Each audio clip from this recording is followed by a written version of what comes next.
Welcome to YOUCANIC. Today here in YOUCANIC we have a 2015/16 Jaguar F-Type, and we're going to go over where you would add brake fluid to this vehicle.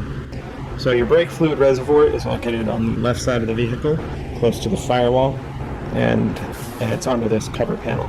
So there will be four clips. You're just going to twist these clips to unlock them.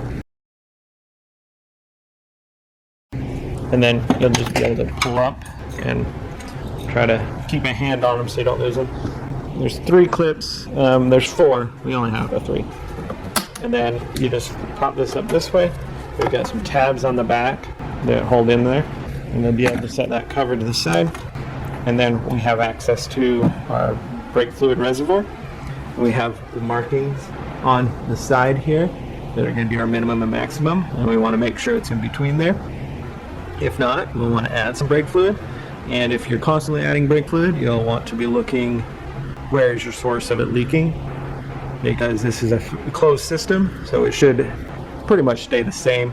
It will go down as your brakes wear out, and then and that's the main reason it'll only go down unless you have a leak. So once you've established where your level is, and if you can't see it very well, a light, but just put a light up to the side and it'll illuminate where the fluid level is.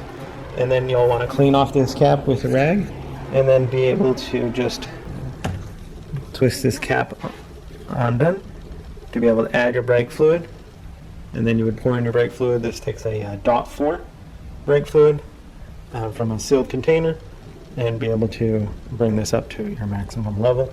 And when you're done doing that, then just be able to put the cap back on nice and tightly and secured, and then put your cover plate back up here, a plastic plate to cover this all back up, and you'll be good to go. And that's how you would add your brake fluid to your Jaguar F-Type. Thanks for watching YOUCANIC.